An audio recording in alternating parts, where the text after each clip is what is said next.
Hello बच्चों, आज हमारा टॉपिक है इलेक्ट्रिक फील्ड। इलेक्ट्रिक फील्ड तो क्योंकि इस वीडियो को सीबीएसई बोर्ड के भी बच्चे, इंग्लिश मीडियम के भी बच्चे देख सकते हैं, इसलिए डेफिनेशन हमने इंग्लिश में लिख दिया है। Every charge particle creates electric field around it. प्रत्येक आवेशित कण अपने चारों तरफ विद्युत क्षेत्र उत्पन्न करता है। इफ यू पुट, अगर यदि हम रखें any charge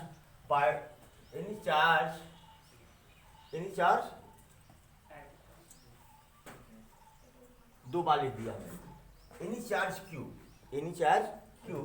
at a point in electric field. यदि हम किसी विद्युत क्षेत्र में किसी बिंदु पर एक चार्ज क्यू को रखें, then and electrostatic force will apply on it, तब इस पर या विल अप्लाई या विल एक्ट कार्य करेगा, विल एक्ट ऑन इट, तब इस पर एक इलेक्ट्रोस्टैटिक फोर्स कार्य करेगा, स्थिर विद्युत बल कार्य करेगा। The ratio of electrostatic force F and amount of charge Q, तब इलेक्ट्रोस्टैटिक फोर्स, यहाँ पर वेक्टर लगा दो क्योंकि फोर्स एक वेक्टर क्वांटिटी है, ठीक है। Ratio of electrostatic force and amount of charge Q, electrostatic force और चार्ज की मात्रा के अनुपात को, स्थिर वैद्युत बल और आवेश की मात्रा के अनुपात को इज कॉल्ड कहा जाता है इंटेंसिटी ऑफ इलेक्ट्रिक फील्ड, विद्युत क्षेत्र की तीव्रता एट दैट पॉइंट, उस बिंदु पर। मतलब कि प्रत्येक आवेशित कण अपने चारों तरफ वैद्युत क्षेत्र स्थापित करता है। यदि हम विद्युत क्षेत्र में किसी बिंदु पर किसी चार्ज Q को रखें तो उस पर एक स्थिर विद्युत बल कार्य करता है। वस्तु पर कार्य करने वाले इस स्थिर विद्युत बल और आवेश की मात्रा के अनुपात को उस बिंदु का वैद्युत क्षेत्र की तीव्रता कहते हैं। मतलब vector E is equal to vector F upon vector Q। इसका यूनिट क्या होगा? न्यूटन प्रति कूलम। देखिए यहाँ वेक्टर लगा दिए हैं, इसका मतलब यह है कि इलेक्ट्रिक फील्ड एक वेक्टर क्वांटिटी है। इलेक्ट्रिक फील्ड क्या है? वेक्टर क्वांटिटी है। हमने यहाँ पर लिखा है Q is equal to 1 coulomb. अगर Q को 1 कूलम ले लें तो वेक्टर E बराबर क्या हो जाएगा? Vector F। बोलो भाई, इसका मतलब कि electrostatic force acting on a unit charge kept at a point is in electric field is called intensity of electric field at that point. इसका हिंदी में क्या अर्थ हुआ? अर्थात विद्युत क्षेत्र में किसी बिंदु पर रखे एकांक आवेश पर लगने वाले बल को उस बिंदु पर या उस बिंदु की विद्युत क्षेत्र की तीव्रता कहते हैं, या उस बिंदु पर विद्युत क्षेत्र की तीव्रता कहते हैं। विद्युत क्षेत्र में किसी बिंदु पर रखे एकांक आवेश पर लगने वाले बल को उस बिंदु पर विद्युत क्षेत्र की तीव्रता कहते हैं। ठीक है, मुझे लगता है कि आप लोग इसको नोट कर चुके होंगे। क्या नोट कर लीजिए। सबसे पहले हम ये जान लें कि टेस्ट चार्ज पार्टिकल Q0 के बारे में, क्योंकि इसकी चर्चा बार बार होगी। टेस्ट चार्ज पार्टिकल हाँ, बिंदु परीक्षण आवेश, बार बार इसकी चर्चा होगी। उसमें कुछ कन्फ्यूजन पैदा हो सकता है, इसलिए पहले ही उसके बारे में हमने 3 बातें लिखी। क्या? Amount of charge Q tends to 0। इस पर चार्ज 0 तो नहीं होता, लेकिन 0 के अति समीप होता है। चार्ज 0 तो नहीं होता, लेकिन 0 के अति समीप होता है। मतलब इस पर charge very very very small होता है। ठीक है, बहुत कम, बहुत कम होता है। It does not create its own electric field, यह अपना खुद का विद्युत क्षेत्र उत्पन्न नहीं करता। ध्यान दीजिएगा बात, अगर चार्ज पार्टिकल है उस पर आवेश कितना ही कम क्यों न हो, वह इलेक्ट्रिक फील्ड तो प्रोड्यूस करेगा, लेकिन उसकी इलेक्ट्रिक फील्ड इतनी वीक होगी कि उसको इग्नोर किया जाता है। क्या कर दिया जाता है? इग्नोर किया जाता है, उपेक्षित कर दिया जाता है। इसीलिए सीधा सीधा हम लोग किताबों में लिखा गया है कि electric it does not create its own electric field, यह अपना वैद्युत क्षेत्र स्थापित नहीं करता। ठीक है ना? करता है लेकिन वो उपेक्षणीय है, इसीलिए यह मान लिया जाता है कि कोई भी इलेक्ट्रिक फील्ड जो है ये क्रिएट नहीं करता है। दूसरी है it is positive charge particle, यह क्या है? पॉजिटिव चार्ज पार्टिकल है। मतलब कंसीडर किया गया है यार, क्या किया गया है? ये एज्यूम्शंस है। क्या है ये? एज्यूम्शंस है ना। फिजिक्स में बहुत सारी बातें एज्यूम्शन पर चलती है ना। तो टेस्ट चार्ज पार्टिकल के बारे में अब आप कंफ्यूज मत होइएगा ना। इसका चार्ज जीरो के समीप है, इसलिए इसके इलेक्ट्रिक फील्ड को जीरो माना गया है। ये हमेशा क्या होता है? पॉजिटिव होता है। आइए इलेक्ट्रिक फील्ड देखते हैं ए प्लस क्यू चार्ज के कारण। किसके कारण? आप देखिए, अभी ध्यान दीजिएगा, कुछ बच्चे सोच रहे होंगे कि इलेक्ट्रिक लाइंस ऑफ फोर्स, वैद्युत बल रेखाएं सर नहीं पढ़ा रहे हैं, इसकी चर्चा हम बाद में करेंगे। वो कुछ सोच करके हम उसकी चर्चा यहाँ नहीं कर रहे हैं। कुछ सोच करके, आपके हित की बात कुछ सोचते हुए उसकी चर्चा हम यहाँ नहीं करेंगे। सिर्फ यहाँ एक बात ये करेंगे, अगर हम सपोज करो कि यहाँ पर हमने कोई test charge particle Q naught रखा, यहाँ पर चार्ज पार्टिकल क्यू नॉट रखा, ठीक है। इसका मैंने एक गोला ले लिया है। क्या ले लिया है? गोला है। स्फेरिकल चार्ज पार्टिकल है। कैसा है ये? स्फेरिकल चार्ज पार्टिकल है। तो इस पर रिपल्सिव फोर्स लगेगा, प्रतिकर्षण बल लगेगा, ये तो भागेगा ऐसे ना। बोलो भाई, अगर देखोगे ना, ये सेंटर से जाता हुआ प्रतीत होगा ऐसे। यहाँ पर रख दिया हमने, इधर रखा, ये प्रतिकर्षित होकर के इधर जाएगा। यहाँ रखा तो प्रतिकर्षित होकर के इधर जाएगा ना। बोलो भाई, इधर जाएगा। यहाँ रखा अगर, ये प्रतिकर्षित होकर के इधर जाएगा। यहाँ रखा अगर हमने, तो प्रतिकर्षित होकर इधर जाएगा। कहाँ जाएगा? इनफाइनाइट को। कहाँ जाएगा ना। तो इसका मतलब ये हुआ कि इसके कारण यह देखिए, जिस पथ पर ये इलेक्ट्रिक ये चार्ज टेस्ट चार्ज पार्टिकल जो है इस चल रहा है, जिस पथ पर, वही इलेक्ट्रिक फील्ड का डायरेक्शन है। यहाँ पर ना। तो इलेक्ट्रिक फील्ड है कैसा? यहाँ पर इलेक्ट्रिक फील्ड जो है वो रेडियली आउटवर्ड है। क्या है? आउटवर्ड है। रेडियली आउटवर्ड है। ये त्रिज्यानुगामी है। रेडियली मतलब त्रिज्यानुगामी, मतलब केंद्र से होकर जाती हुई, केंद्र से होकर या केंद्र से निकलती हुई बाहर की तरफ, केंद्र से निकलती हुई बाहर की तरफ। आई बात समझ में? इतना ध्यान दीजिएगा। एक बात अभी हम बाद में बताएंगे, अगर हम इस चार्ज पार्टिकल के अंदर, अगर यहाँ हम इलेक्ट्रिक फील्ड की बात करें तो यहाँ पर इलेक्ट्रिक फील्ड डिफाइन नहीं है। यहाँ पर इलेक्ट्रिक फील्ड क्या है? डिफाइन नहीं है। या इसके सेंटर पर बात कर ले हम, इसके सेंटर पर इलेक्ट्रिक फील्ड डिफाइन नहीं है। क्यों नहीं है इसको बात समझें। अब देखिए, यह माइनस क्यू चार्ज है। अगर हम इनफाइनाइट पर ये क्यू नॉट को रखें तो क्या होगा? सीधे चला आएगा, इससे मिल जाएगा कि नहीं? बोलो।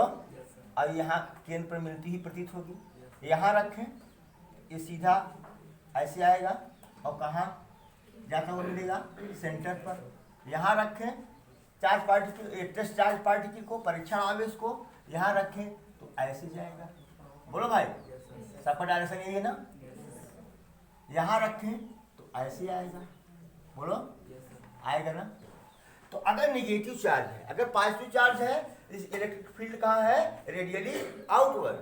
अगर नेगेटिव चार्ज है तो रेडियली इलेक्ट्रिक फील्ड क्या होगा? Electric field radially inward. याद रखिएगा हमेशा। क्यों?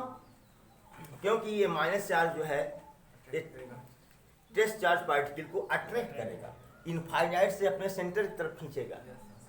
आएगा समझ में? इनफाइनाइट से अपने सेंटर की तरफ खींचेगा, इसलिए इसका इलेक्ट्रिक फील्ड क्या है? Radially inward. और ये प्लस चार्ज जो है ये टेस्ट चार्ज पार्टिकल को, परीक्षण आवेश को ये रिपेल करेगा और कहाँ चला जाएगा? इनफाइनाइट। कहाँ जाएगा? इनफाइनाइट पर। इनफाइनाइट खुद ही नहीं डिफाइन है यार, ठीक है? तो इसका जो है इलेक्ट्रिक फील्ड क्या है? Radially outward. Radially outward. Okay, note it please. Intensity of electric field due to a point charge, due to a point charge. ये पॉइंट चार्ज प्लस क्यू है, ठीक है? इसके कारण ड्यू टू इट, इसके कारण इससे आर डिस्टेंस पर एक पॉइंट पी है। इस पॉइंट पी पर इंटेंसिटी ऑफ इलेक्ट्रिक फील्ड निकालनी है, मतलब विद्युत क्षेत्र की तीव्रता निकालनी है हमको। कहाँ? पॉइंट पी पर। तो हम क्या करेंगे?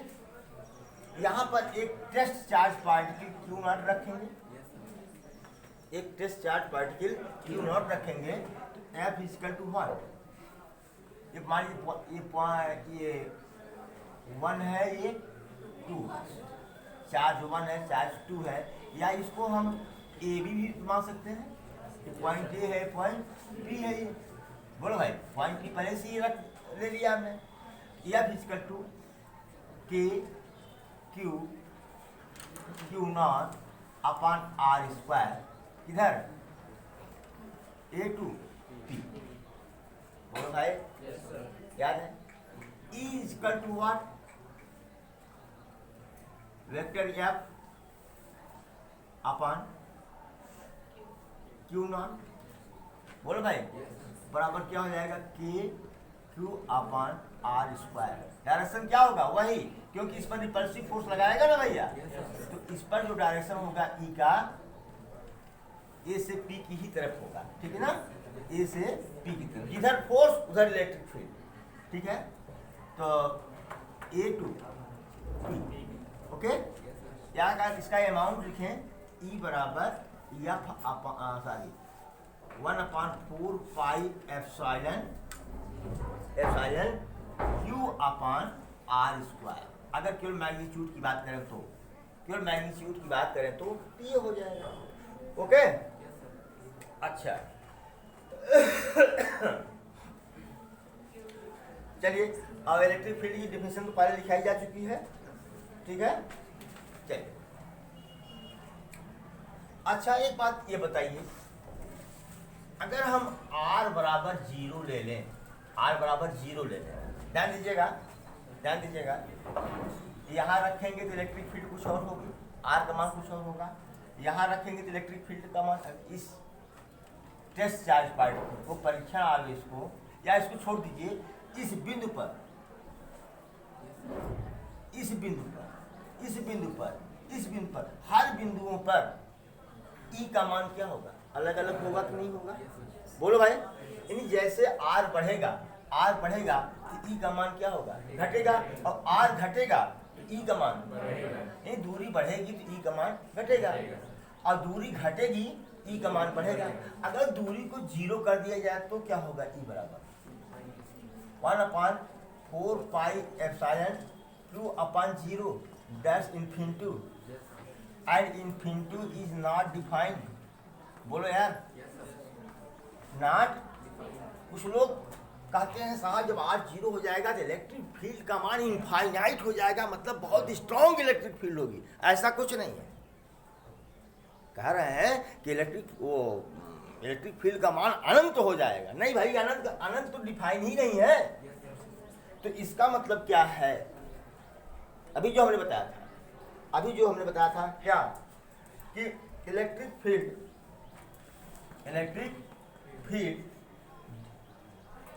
Due to Q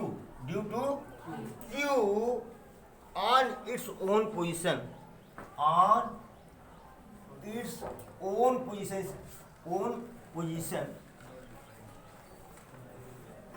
is not defined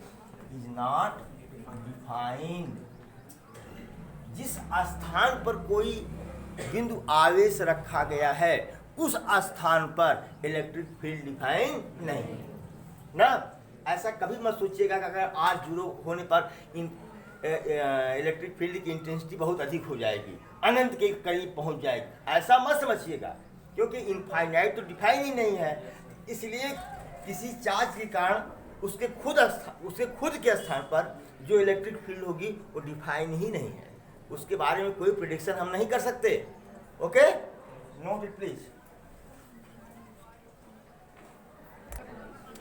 अच्छा बताओ, अगर हम प्लस क्यू की जगह पर रख दें माइनस क्यू, क्या रख दें, तो फिर क्या होगा?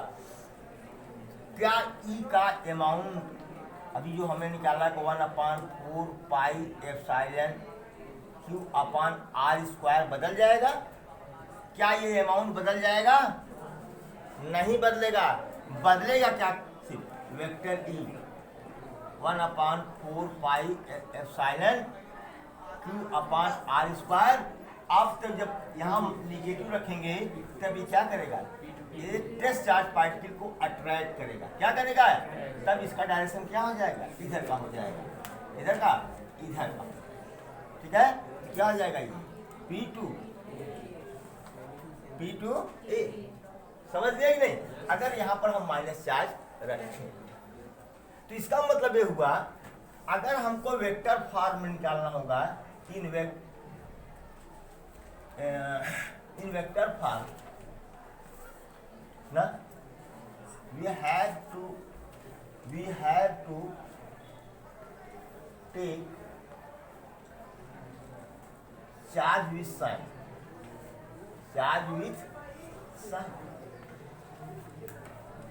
ना। वेक्टर फॉर्म में हमको चार्ज को किसके साथ लेना पड़ेगा? साइन के साथ लेना पड़ेगा। ठीक है ना। अब जरा देखो कि अब मैं इसी की बात कर रहा हूँ, फिर खास पास हो गया है पॉइंट क्यू प्लस क्यू, इससे आर दूरी पर एक पॉइंट पी, और इस पर क्या रखा है हमने? क्यू नॉट रखा है। क्या रखा है? ये दूरी कितनी है? आर। तो वेक्टर ई बराबर क्या हो जाएगा कि या 1/4 pi epsilon Q upon R square into R cap. R cap क्या है? यूनिट वेक्टर है। क्या है? यूनिट वेक्टर है। यूनिट वेक्टर है। डिस्टेंस कहाँ से दिए हैं? R cap is unit vector along what? AP, along AP। ध्यान दो, ठीक ना, along AP। तो ये चीज है, ठीक है। तो इसको हम क्या कहेंगे? वेक्टर ई को हम ऐसा लिख सकते हैं 1/4 pi epsilon Q upon R square vector R upon modulus of vector R. कर सकते हैं कि नहीं? तो ये बराबर हो गया 1/4 pi epsilon Q upon R square into vector R upon R. तो 1/4 pi epsilon Q upon R Q vector R. Vector R का मतलब क्या हुआ? Vector AP. वेक्टर आर मतलब क्या हुआ? वेक्टर एपी, ए से पी की तरफ। ठीक है। अच्छा, नोट करिए इसको। अगर ध्यान दीजिएगा, अगर यहाँ पर हम माइनस चार्ज ले लें, क्या? माइनस क्यू, क्योंकि यहाँ पर इलेक्ट्रिक फील्ड ई तो किधर है भैया? है ना, रिपल्सिव फोर्स के कारण। अगर माइनस चार्ज ले लें और इस पॉइंट पी पर आर दूरी पर स्थित पॉइंट पी पर एक charge particle test charge particle Q naught को रखें, तो यहाँ फोर्स ऑफ अट्रैक्शन इधर होगा, ई का डायरेक्शन बदल जाएगा ना। अब देखो थोड़ा ध्यान देना है। अब हम क्या लिखेंगे, ई बराबर 1/4 pi epsilon minus Q upon R Q vector R, या ध्यान दो 1/4 pi epsilon Q upon R Q minus vector R, मतलब माइनस ए पी। याद करो क्या, माइनस ए पी। इसका मतलब पी से ए डायरेक्शन क्या हो गया, पी से ए डायरेक्शन हो गया। क्लियर है? हाँ ठीक। इसका मतलब क्या हुआ, ये माइनस ए पी ही तो हुआ, वेक्टर माइनस ए पी, मतलब इसका डायरेक्शन क्या हुआ, पी से ए की तरफ हो गया। क्या हो गया, ये हो गया आपका वेक्टर रिप्रेजेंटेशन। अब देखते हैं electric field due to the system of charge. अभी तक तो एक चार्ज के कारण हम लोग इलेक्ट्रिक फील्ड निकाले ना, अब सिस्टम ऑफ चार्ज के कारण हम इलेक्ट्रिक फील्ड निकालेंगे। ब्रैकेट हमें लिखा है कि प्रिंसिपल ऑफ सुपरपोजिशन, पढ़ चुके हैं आप लोग। अगर मान लीजिए ये कोई सिस्टम है, क्या ये चार्ज का सिस्टम है, ये plus Q1 minus Q2 plus Q3 charge से मिलकर बना है, और इस पॉइंट पर हमको इलेक्ट्रिक फील्ड की इंटेंसिटी ज्ञात करनी है, इस बिंदु पर विद्युत क्षेत्र की तीव्रता ज्ञात करनी है। अब बताओ ये जो चार्ज Q1 होगा, देखिए तब क्या करेंगे हम, इस पर क्या करेंगे, एक टेस्ट चार्ज पार्टिकल रखेंगे कि नहीं, बताओ पहले। तो क्या करेगा, ये रिपल्सिव फोर्स लगाएगा। बोलो भाई, Q1 के कारण E1 का डायरेक्शन ये होगा। ये क्या करेगा, ये भी रिपल्सिव फोर्स लगाएगा। बोलो भाई, ये भी प्लस है, यहाँ पर जो चार्ज पार्टिकल रखे, हम टेस्ट चार्ज पार्टिकल रखे, वो क्या पॉजिटिव है ना। बोलो भाई, ये E2 इस डायरेक्शन में, इलेक्ट्रिक फील्ड क्या होगी, इस डायरेक्शन में होगी E3 के कारण। बोलो, ये क्या करेगा, अट्रैक्ट करेगा। क्या करेगा, ये टेस्ट चार्ज पार्टिकल को अट्रैक्ट करेगा, इसीलिए इसकी फील्ड क्या होगी, E2 इस डायरेक्शन में होगा। E बराबर क्या होगा बताओ, वेक्टर E बराबर vector E1 plus vector E2 plus vector E3। Okay, इस तरह सब सॉल्व करते हैं। अब ये वेक्टर फॉर्म में हम जान गए, इसके बाद उसका रिजल्टेंट हम लोग निकाल सकते हैं। ठीक है, पीछे भी हमने किया है, कूलॉम्स लॉ में किया है कि नहीं, बहुत सारे सवाल भी हम लोग किए हैं इस पर। तो चलिए क्वेश्चन करते हैं, पहले नोट कर लीजिए इसको।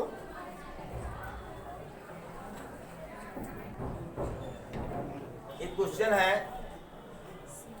ये पॉइंट ए है, ये पॉइंट बी है, इसके बीच की डिस्टेंस 2 सेंटीमीटर है। पॉइंट ए पर 1 माइक्रो कूलम का चार्ज रखा गया है, सपोज करो ये Q1 है। ठीक है, पॉइंट बी पर -2 माइक्रो कूलम का चार्ज रखा गया है, सपोज करो ये क्या है, Q2 है। कह रहा है तो what is the value of electric field at mid point ओ।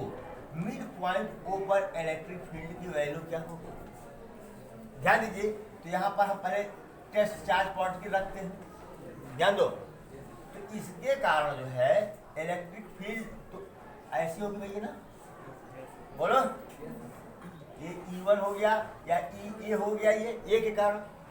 और इसके कारण क्या करेगा, ये अट्रैक्ट करेगा। बोलो भाई, ये क्या कर रहा है, रिपेल कर रहा है, और ये क्या कर रहा है, अट्रैक्ट कर रहा है। तो ऐसे तो अट्रैक्ट कर रहा है, यह क्या है, E। बोलो भाई, तो EO बराबर क्या हो जाएगा, दोनों के डायरेक्शन सेम है, EA प्लस EB। यही प्रॉब्लम। अब मैग्नीट्यूड ले लो, यहाँ अगर ये तो अगर कह दे तो बस value of E, vector E नहीं है। वेक्टर ई के रूप में करेंगे तो वेक्टर के फॉर्म में रखना पड़ेगा ना, जिसे कर भी देता हूँ वेक्टर के फॉर्म में। पहले वेक्टर के फॉर्म में कर देता हूँ, क्या है चलिए, तो ये 1 माइक्रो कूलम है, बोलो भाई। और इसको किस में करेंगे हम, Q1 बराबर क्या हो गया भैया, 1 माइक्रो कूलम 10⁻⁻6 कूलम। Q2 बराबर -2 into 10⁻⁻6 coulomb. R equal to what, 2 centimetre, यानी 2/100 इक्वल टू 2/100 मीटर। बोलो भाई, एनी प्रॉब्लम। चलो, एक Q1 अपान मिड पॉइंट पर कह रहा है, तो यहां से ये दूरी कितनी होगी, 1 सेंटीमीटर। कितना होगा ये, 1 सेंटीमीटर। ये कितना होगा, 1 सेंटीमीटर। तब R, ठीक है ना, बोलो भाई। तो यहाँ क्या लिखूं, पॉइंट O से ले रहा हूं, तो पूरा सेपरेशन कितना है, अभी पॉइंट O ले रहा है तब तो R P हो जाएगा ना। तो यहाँ 1/100 कर दे क्या, तो Q1 अपान K, Q1 अपान R स्क्वायर, दोनों का सेम है भैया। R1 R2 क्या है, सेम है। 21 डायरेक्शन में है, A to B plus E भी कितना है, K बोलो, Q2 अपन R स्क्वायर। इसका भी डायरेक्शन क्या है, A टू B,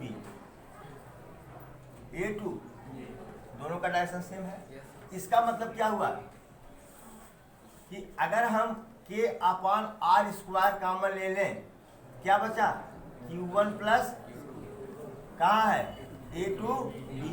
अगर हम केवल मैग्नीट्यूड निकालें तो K अपान R स्क्वायर, बोलो भाई, Q1 प्लस Q2। अब सिर्फ क्या रखना है हमको, वैल्यू क्या रखना है, तो Q1 की वैल्यू हमने रख लिया है। तो ई ओ बराबर, यहाँ O है, नॉट नहीं है, O है ये, क्योंकि मिड पॉइंट O हमने लिया है। नहीं कुछ लोग ई नॉट पढ़ ले ना, 0 पढ़े, E0 कहें, तो ये ठीक बात नहीं है। तो चलो भाई, तो K का मान तो पता है हम लोगों को, K बराबर कितना होता है, ये हो गया R स्क्वायर 1/100 का स्क्वायर। Q1 10⁻⁻6 plus Q2 2 × 10⁻⁻6। कोई दिक्कत, अच्छा ही बताओ, ये क्या हो जाएगा, 9 × 10⁻9 बटे 1/10⁻4 होगा कि नहीं, बता दो पहले। 10⁻4 होगा, यह कितना हुआ, 2 1 3 × 10⁻6 हुआ। अब ये क्या हो गया बराबर, बताओ भाई, ये ऊपर जाएगा तो 9 × 10⁻13 गुणे 3 × 10⁻6 9 3 27 गुणे 13 में से 6 गया 7 10⁻7। अगर 10 का भाग देते 10 का गुणा करना पड़ेगा, 2.7 × 10⁸। बोलो भाई, न्यूटन प्रति कूलम, न्यूटन प्रति कूलम।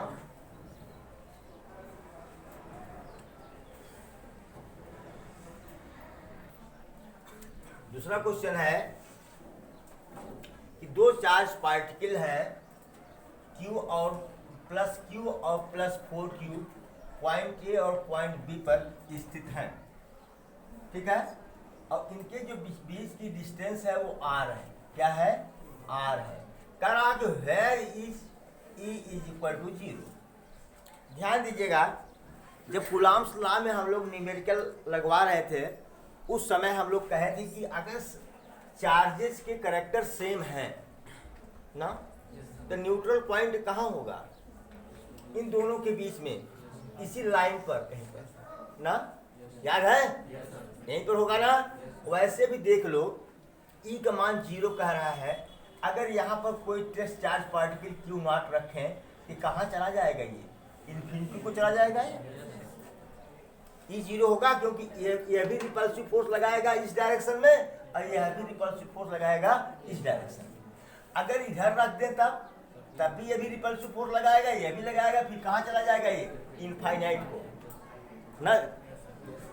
तो इसका मतलब हमको कहाँ रखना होगा, इनके बीच में, इनके बीच में, और near to smaller charge, near to, यहाँ कहीं पर हमको मान ली पॉइंट सी है, यहाँ पर किसी पॉइंट पर इसकी इंटेंसिटी 0 हो सकती है।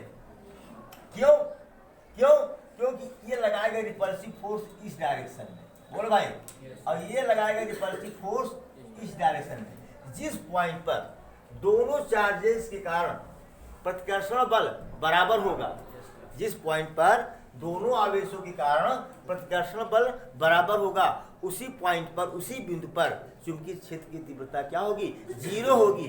0 इसलिए होगी कि दोनों के डायरेक्शन क्या है, अपोजिट है। यह किसका डायरेक्शन है, ईबी का, यह किसका डायरेक्शन है, ई का। तो ई बराबर क्या होगा बताओ, ज्यादा यही है ना, पता नहीं, आर भी तो, अगर ये ज्यादा है तो आर भी तो ज्यादा है, बोलो भाई। ले लेता हूं ईबी माइनस ई, ईबी माइनस, मैं सीधा सीधा ले रहा हूं, वेक्टर फॉर्म में नहीं आ रहा, ठीक है, क्योंकि हमको ई का मान 0 दिखाना है। क्या मतलब है, या प्रिंसिपल ऑफ सुपरपोजिशन से देख लीजिए, क्या प्रिंसिपल ऑफ सुपरपोजिशन से अगर देखते हैं तो वेक्टर ई बराबर vector E B plus vector E A, बोलो भाई। अगर इसको हम पॉजिटिव डायरेक्शन मान रहे हैं तो ये नेगेटिव डायरेक्शन हो जाएगा, मानते हैं कि नहीं, एक को पॉजिटिव एक को नेगेटिव मानना है, बोलो। अगर मान लीजिए कि ई बी क्या है, के 4Q अपान, अच्छा सुनो पहले, इस दूरी को हम क्या मान लेते हैं, x, ये दूरी क्या हो जाएगी, r माइनस एक्स, होगी कि नहीं होगी, कोई डाउट। अच्छा, ई बी क्या होगा, 4K, के की जगह हमने 4Q रखा, अपान r माइनस एक्स का होल स्क्वायर। डायरेक्शन क्या है, B to A, B to A plus, अब क्या होगा, KQ अपान एक्स स्क्वायर। ध्यान दो, यह क्या होगा, A to B, A to, दोनों के डायरेक्शन अपोजिट है, बोलो भाई, ये B to A है, A to B है। अगर हम यहाँ पर माइनस करते हैं तब B to A हो जाएगा, अगर B to A करें तो क्या होगा यहाँ पर माइनस।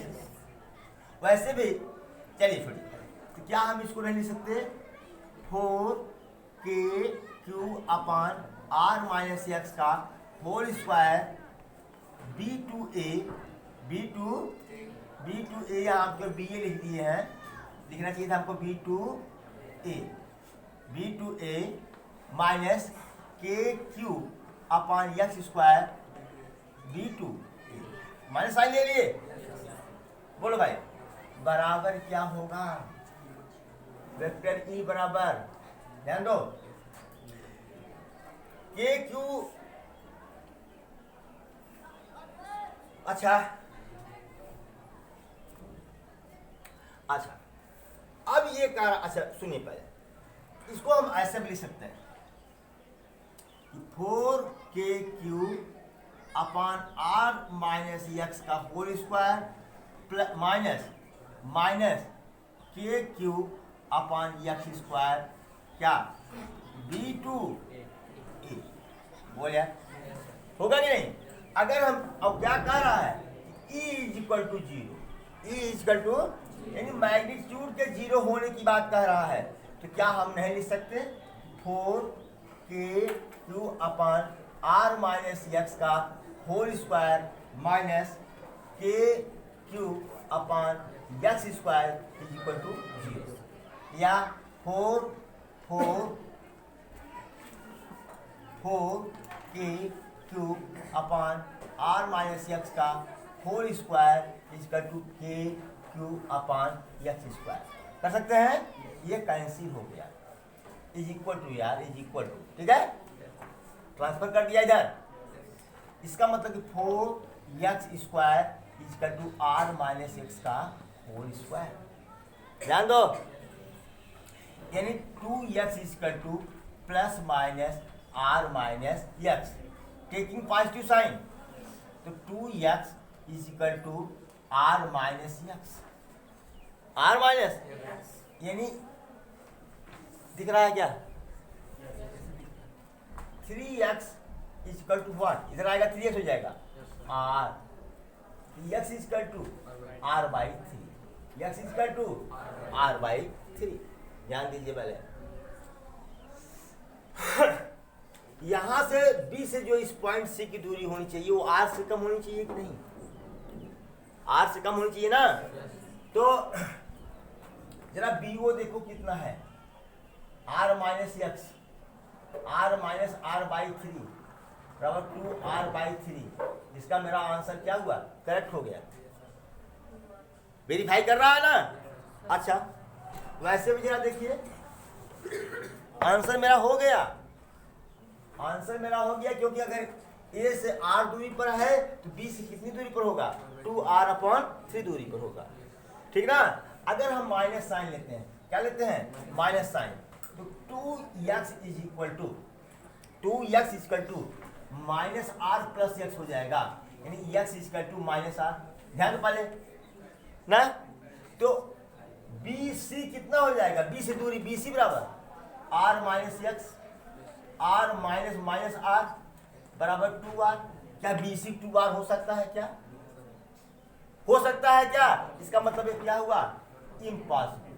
क्या हुआ ये, इम्पॉसिबल।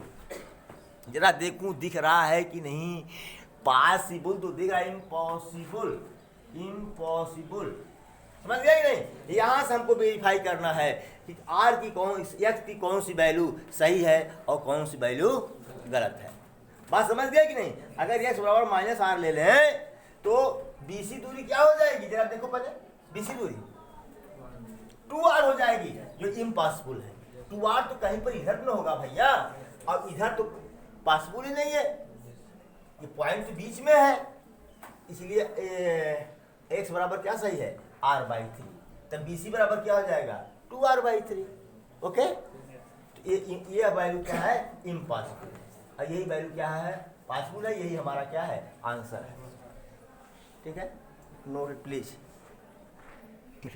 चलो देखो, एक ट्रायंगल है ABC, क्या है, B पर प्लस Q चार्ज रखा हुआ है, C पर माइनस Q चार्ज रखा हुआ। कर रहा है A पर इलेक्ट्रिक फील्ड की इंटेंसिटी क्या होगी, कह रहा है EA बराबर क्या। अच्छा बताओ, ये प्लस Q चार्ज है, अगर इस पर टेस्ट चार्ज पार्टिकल Q0 रखें तो 4 टू इस डायरेक्शन लगेगा भैया, बोलो बोलो भाई। ये तो हो गया EB, बोल यार। और ये चूंकि माइनस चार्ज है इसलिए इसको अट्रैक्ट करेगा, ये क्या हो गया, EC। और देखो सबकी साइड A है, इसका मतलब समबाहु त्रिभुज है, और समबाहु त्रिभुज का प्रत्येक कोण कितना होता है, 60 डिग्री। ये 60, ये 60, ये 60, ये कितना होगा, 120 होगा यार। भाई साहब अब जरा देखो, अब डायरेक्शन में नहीं। अच्छा इसका रिजल्टेंट क्या होगा, जरा बताओ, इसका रिजल्टेंट क्या होगा, ऐसे जाएगा ना, बोलो भाई। EA तो इधर से जाएगा भाई, इन दोनों के पैरामी से, हाँ, पैरेललोग्राम रूल, याद है ना। चलो EB कितना है, केवल वो ले लेना है, क्या, मैग्नीट्यूड KQ/A स्क्वायर। बोलो भाई, ये बराबर E ले लिया हमने, बोल यार। EC बराबर क्या हुआ, के क्यू अपान ए स्क्वायर, ये भी बराबर ई हो गया। बोलो यार ए बराबर क्या हो गया भाई, E1 का स्क्वायर प्लस E2 का square plus 2E1 E2 cos theta, तो ई स्क्वायर प्लस 2E कास 120 अंश बराबर क्या, under root 2E square plus 2E square cos 120 अंश मान कितना होता है जी, -1.2। आज एक मतलब -1.2, जरा देखो यार कास 120 अंश ना बराबर कास 90 प्लस 30, सेकंड क्वाड्रेंट जा रहा है माइनस साइन 30, -1.2 भाई क्या हो गया, -1.2। तो क्या बचा भैया, 2 से 2 कट गया, 2E स्क्वायर से E स्क्वायर निकला बराबर क्या बचा, E स्क्वायर बराबर E बराबर क्या हुआ, के क्यू अपान ए स्क्वायर, के क्यू अपान ए ना, ये आपका हो गया आंसर। Note it please.